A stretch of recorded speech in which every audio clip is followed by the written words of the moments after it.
So, welcome to this week's episode of Coffee Talk. If you have just joined, Coffee Talks are the short in-between episodes where we read your user-submitted stories, hang out with friends, or talk about witchy pop culture, or we chat with what's going on in our personal practices. And sometimes we're even joined with friends. If you want to be featured on Coffee Talk, email us at submissions@coffeeandcauldrons.com, or you can send us your submission on our website, coffeeandcauldrons.com. You can send us your tips, your ghost stories, or any kind of funny story you think the community would love to hear. Be sure to let us know if we can share your name, or if you prefer us not to. Your social media usernames are also a great way to get credit. And also, if typing out an entire thing is like not your jam, we actually do have a voicemail service where you can leave us like a little voicemail. Now, there is a 3-minute cutoff time. So if it runs over, just call us back and tell us the rest of your story and we'll piece it together. Not a big deal. But that number is 351-207-0799.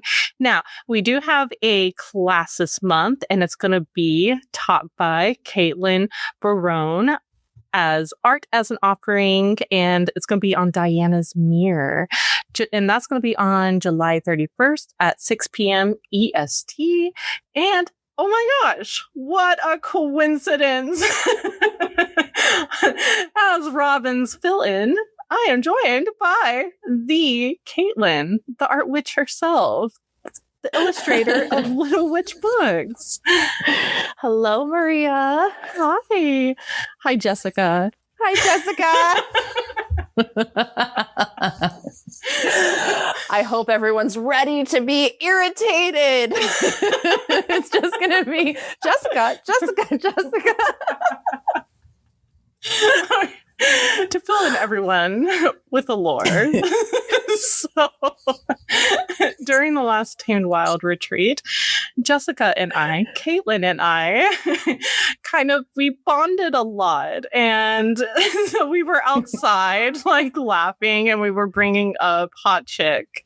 And we started doing the, it's me, Jessica. And it became a whole thing. So now we're the Jessicas. And and we're just like, Jessica, I really can't do this today.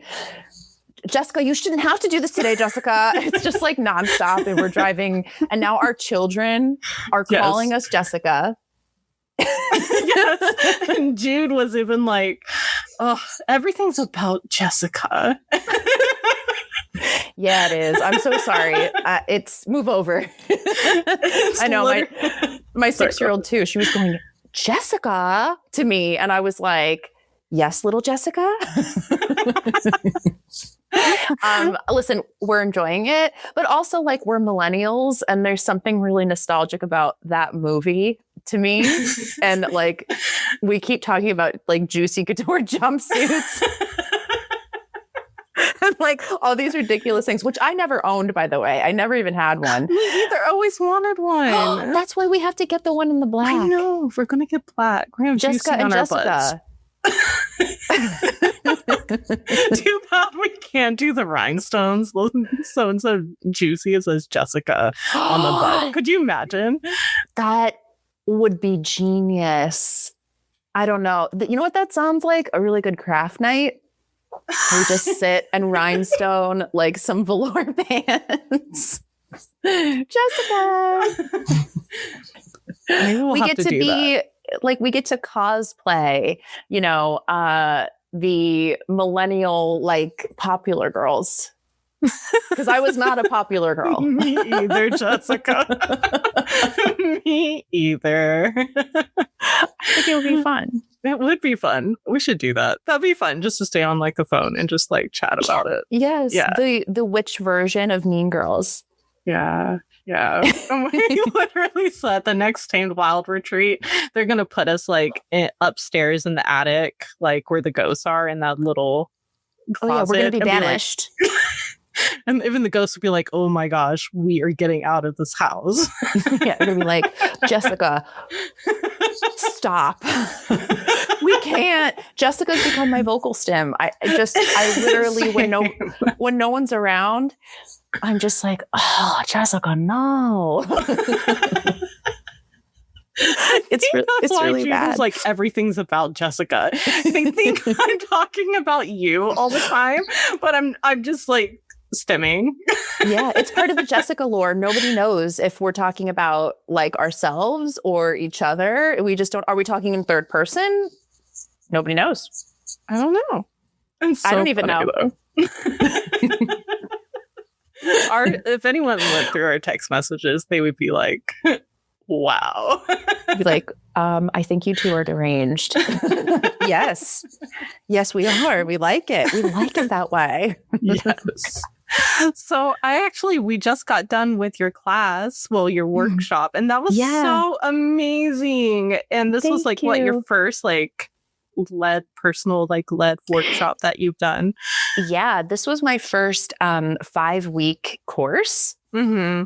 So prior to that, I've just been doing like one-offs, like mostly for 10th house rising, and like hosting little things on like the Pointy Hat Press Substack.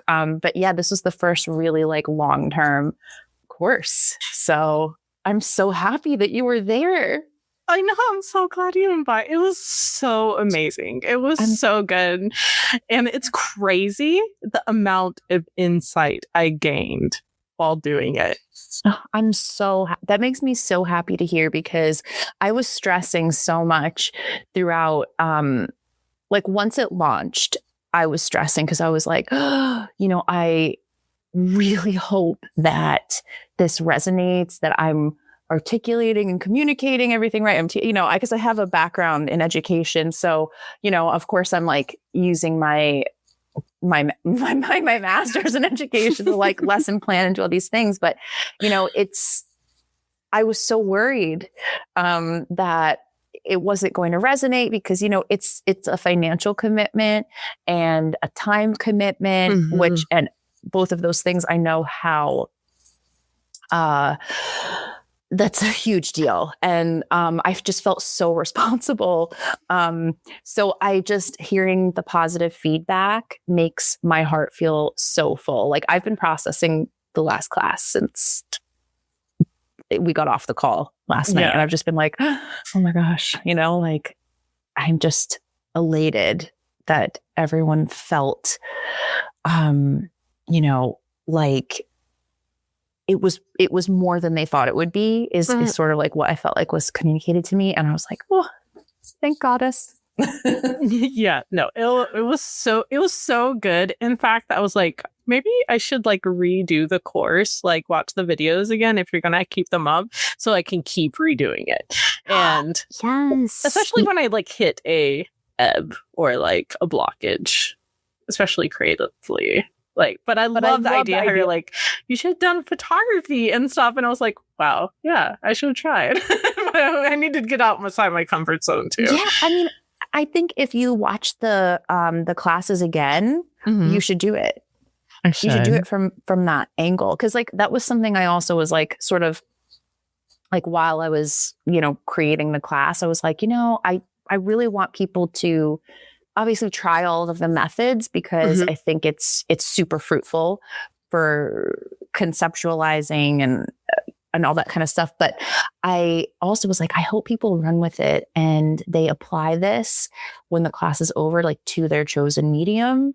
I thought that would be so interesting. Like, I feel like if you took like your anchor concept and some of like the abstract shapes and the composition created in the abstraction, like I thought if you took that and like applied it to your photography, I thought that would be so interesting, like to interpret those abstract channeled pieces with photography. And I know that you love to go on lots of nature walks and you do a lot of nature photography, like just like to your stories and stuff. But like, I don't know, like I could see you like going into nature and like looking for, these shapes and these images that like came up for you. So that was what I was thinking too. Which is so crazy, Jessica, because I was literally thinking about doing it next week when me and my wife go to the mountains. Yes. Yes, I think you should. And then it's like, that is also merging a lot of the things that we talked about, like in terms of animism, and a nature informed spiritual practice, informing your creative practice. Like, I think it'll be so cool. And then if you do some meditations out there and, that sounds amazing. You need to do it. It was so good. Like, guys, through this course, I it was really funny because as I was saying last night during our kind of wrap up session, I was like, I had this idea in my head of what it was going to be, what I wanted to concentrate on. And Spirit was like, no, we're not concentrating on that. We're actually going to go deeper. And it's just crazy how much deeper it went. It went to the point where now I'm working a lot with Aphrodite, and I've worked with her, but not this not in this sort of way or this intensely. But it's been such a fun journey. So fun. Yeah, I feel like it made summer enjoyable, and I'm not a summer witch. I'm not either. I hate it. It's so hot, Jessica. It's so gross. But when you pretend to be Venusian every day, it is much more fun. When you're just like, my hair is like this because I'm channeling Aphrodite.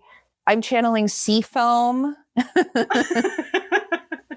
But no, it's really funny that you say that because I feel like Venus, Aphrodite is a part of my practice kind of all the time. Whether I want it or not, it's just part of me. And in the summer, I really do lean into her a lot. I've made little necklaces, I've tied lace onto some shells that have little holes in them, and I'll wear that. And I really try to embrace that to help me get through the summer. Because I just don't like to be hot, but I'm just you know what? I'm not sweating to death. I'm feral.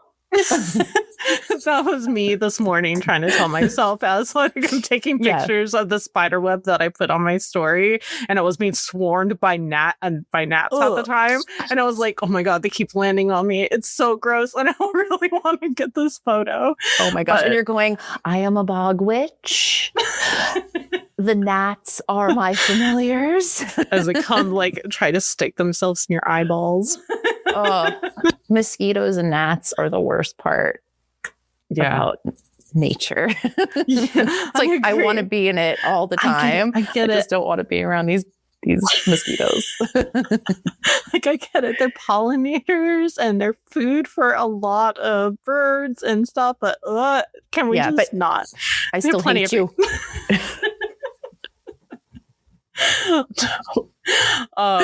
But no, it was such a great class, and I can't wait to see what other workshops that you guys come up with. Well, if it's particularly you, it's going to be really good.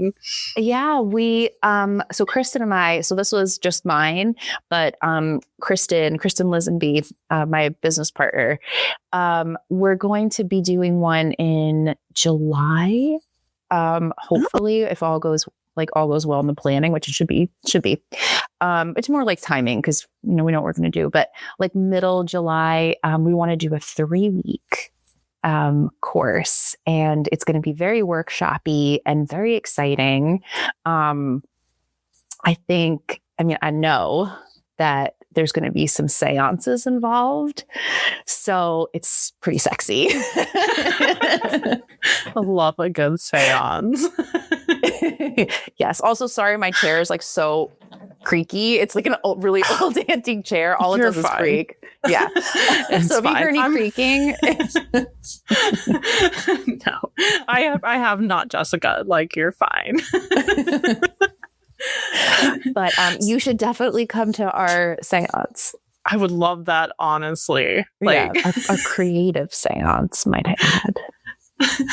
Which is funny because, I don't know, we'll be doing a seance together in October for the Tamed Wild retreat. Yes, that's true. I feel and I thought about this at Beltane as well, that we should bring in things like automatic drawing, and have us all be doing something at the same time. I was like, I should have done automatic drawing, but maybe this time I will. We all have our like roles. I guess me on Spirit Box with tarot and you need to bring like your planchette, the automatic writing one. Yes.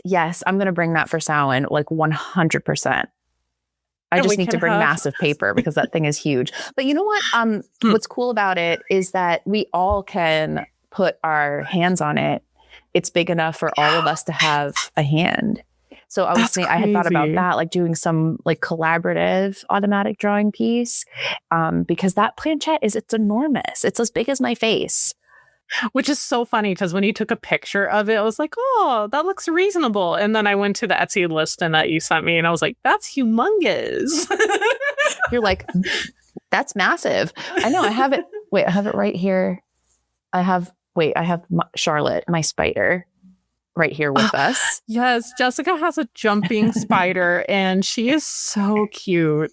She is a vicious killer though. look at this plant. It's big. It's taller than my face. It is, but it's so pretty. She's so pretty. Thanks. I'm really enjoying it. It actually,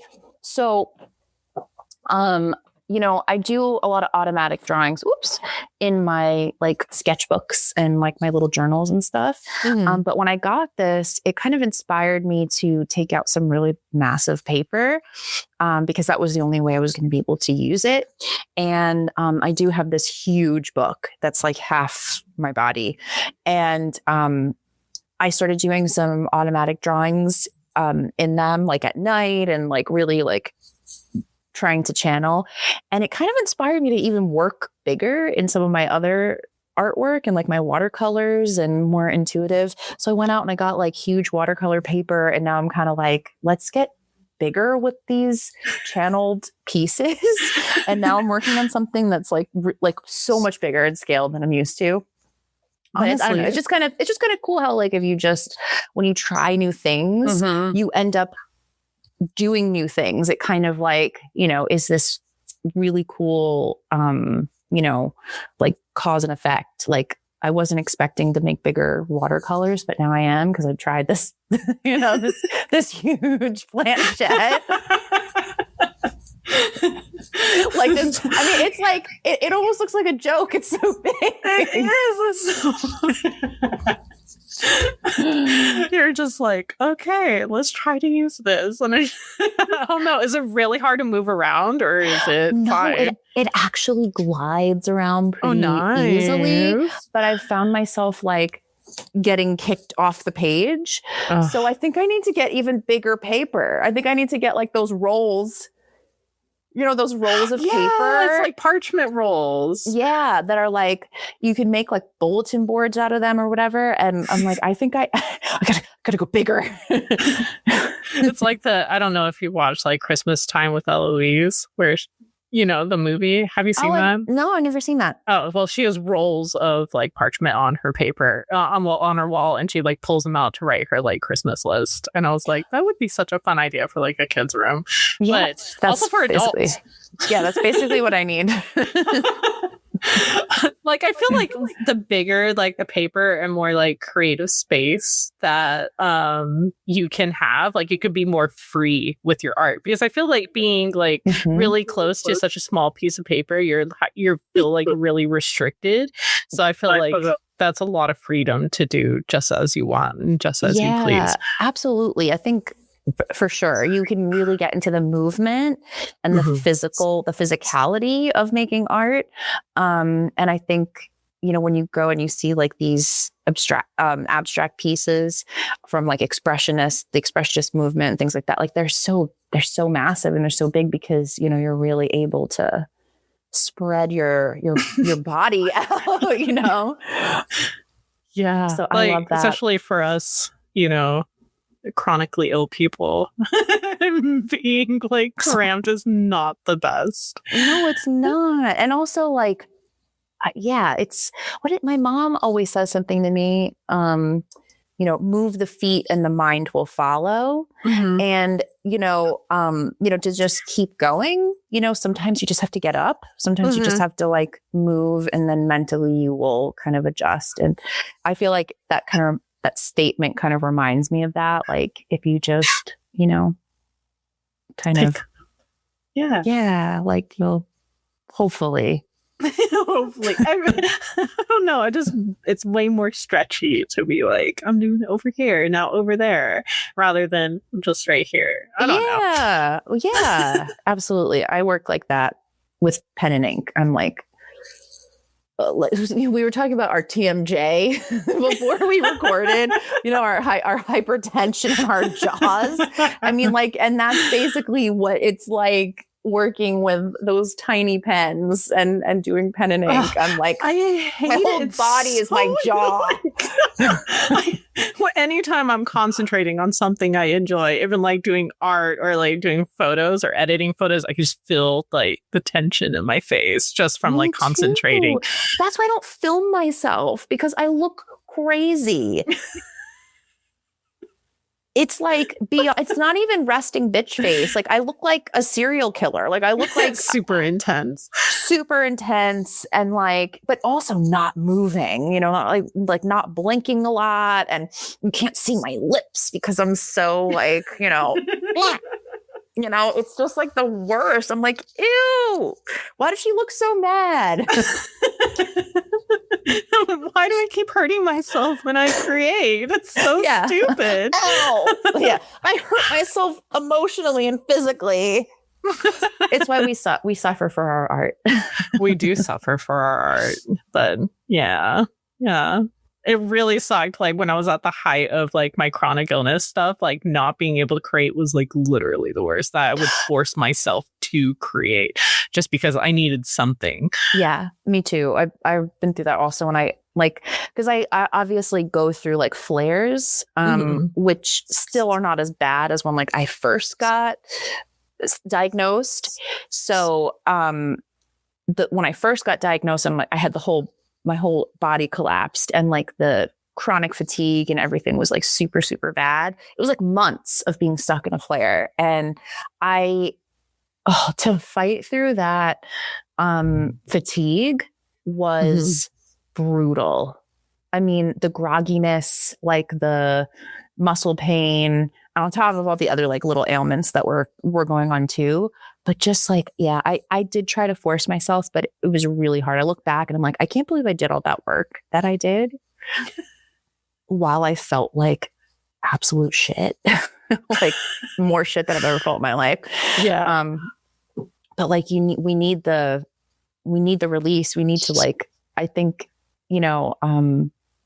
there's a compulsion when you're creative, because in your mind, you're creating this, you have this idea or, this feeling, and like, we just have to get it out no matter what is going on. And you know what? Like the thing I keep thinking about a lot from the final class last night is hearing everybody's stories about like what is going on in their life right now, while they're in the midst of trying to still be creative.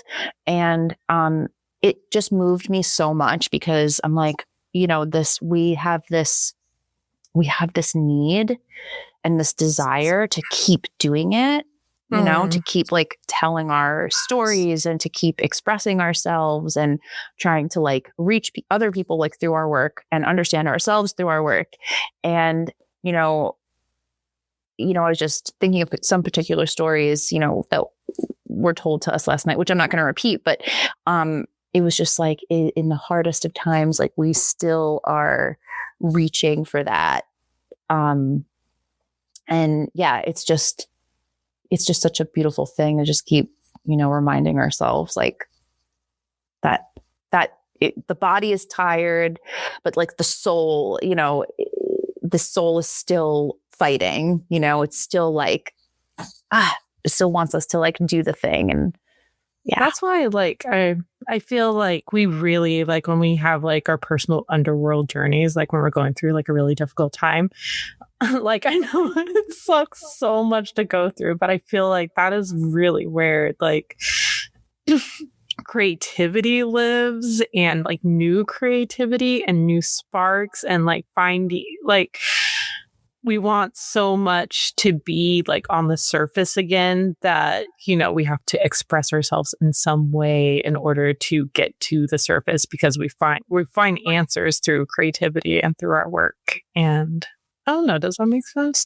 Yeah. Well, when you said to me that you feel like the fatigue and the illness, like the chronic illness and the flares are like a liminal space, I was like, oh my gosh, yeah, that really resonated because fatigue and exhaustion, all these things, that really is an altered state, you know, of consciousness, and it's not one that we want. You know, we don't, you know, we're not choosing, you know, to create, to be there, you know?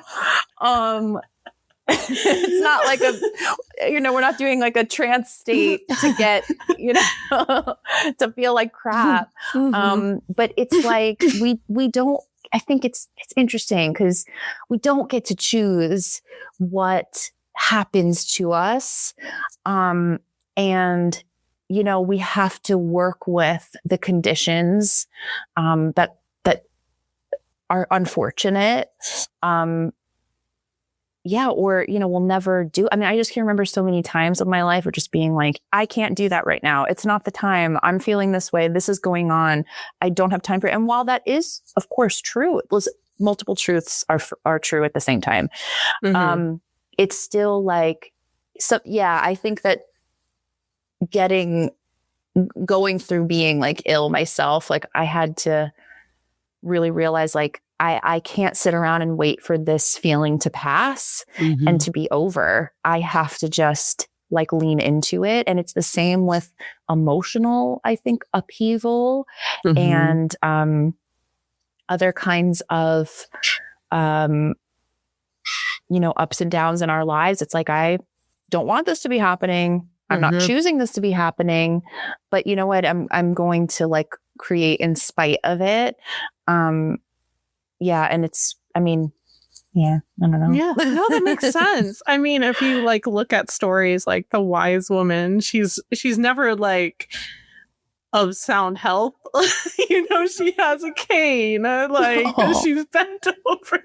So it's like, you know, I would rather go through someone who has like experience of like being ill and going through all these like transformation cycles and go to them for information, because they're so wise, and having to have all these experiences, it really like teaches you. And it really does. It really does. And like, I mean, I've personally gone through like so many, you know, so many things that were completely out of my control, that I had to, you know, bear witness to and be affected by. And, you know, then in my own life and my own, you know, hurdles and things and trauma and whatever. But it's funny because, you know, and you and I have talked about this also, like in witchcraft and spellcraft, like going to your altar when you are the most broken, and, you know, when you need it the most. And, you know, I think that like I forgot the quote who said the quote about, artists pray by creating. It's like, you know, to me, it's like you know, you can go to prayer for whatever you need, whatever you want, as many times as you want a day. And it's the same for like making art, but it's also, I think, showing up for your art and your creativity, in those times, those distressing times, is super powerful. I think the work that comes out of it is compelling. And I think, you know, going through the experience, also makes you, stronger, you know, as well, that like, hey, I can show up for this part of my life that is so deeply important to me, and I can show up and I can still create, you know? Yeah. So it's kind of cool to explore other altered states of consciousness, to create from. And just like for me, yeah, I think I've found that in some of the most distressing times, I've really created the most compelling work, for myself. Whether it means anything to anybody else doesn't really matter, but like for me, it was super compelling. So I think it was. I haven't seen these pieces of work, but I do. They're I think dark. it was. They're dark. Whenever like I do tarot readings, it like at the Tane Wild retreats, I'm always like I go through like these bouts of insomnia right before the retreats, and so I'm always like, people are about to get really good readings. I'm gonna feel like crap, but people are gonna get the best readings of their lives. You're uninhibited. You're with the cards like this. Exactly. I'm like saying all these things, and I'm like, I don't even know what I'm saying right now. I hope it resonates, and it always does. So cool. Listen, what is the witch if not a cryptic, deliverer, a cryptic harbinger? Like I'm like, figure it out. I said what I said. I don't know, like Exactly. That's why, like, when I feel like I'm getting a little too eccentric, I'm like, no, it's okay, because there's tons of witches that are represented, like, in folklore and stuff that are super eccentric. So it's fine. It's fine that you don't make sense sometimes. It's fine. Absolutely. There's absolutely, there's a little witch in all of us. There's a certain type of witch in all of us. And, it's okay to channel, like the witch in some fairy tales who, the protagonists, like, they need something, they need some type of ingredient, they need some type of thing. And they're like, oh God, we're going to have to go to the witch to get instructions. She's got to tell us how to get through the dark woods. She's got to tell us how to get to the other side, whatever, and they get there and she's just like, she's just got that like, she's got a cigarette energy, where she's just like, and she just lays out the most ambiguous advice. And she's just like, but I don't know though. What I'm I love her. I want to be her. Yeah, we should all be her one day. Do you know what I mean? When you're giving advice to someone and you're just like, I think you should do this, this, this, and this, but I don't know though. What do I know? What do I know? I don't know, because if it goes wrong, I said I don't know. So, yeah, I mean that's my favorite type of witch archetype, right? There's different witch archetypes within the witch archetype, don't you feel? Yes, there are. There are. But we're all a little kooky, and that's fine. I live for it. I love it. I don't know what I would do without it. Well, on that note, I'm going to let you go, but thank you so much for joining for this coffee talk. I enjoyed so much talking to you, Jessica. And Jessica! Putting one of our conversations out there permanently for people to hear.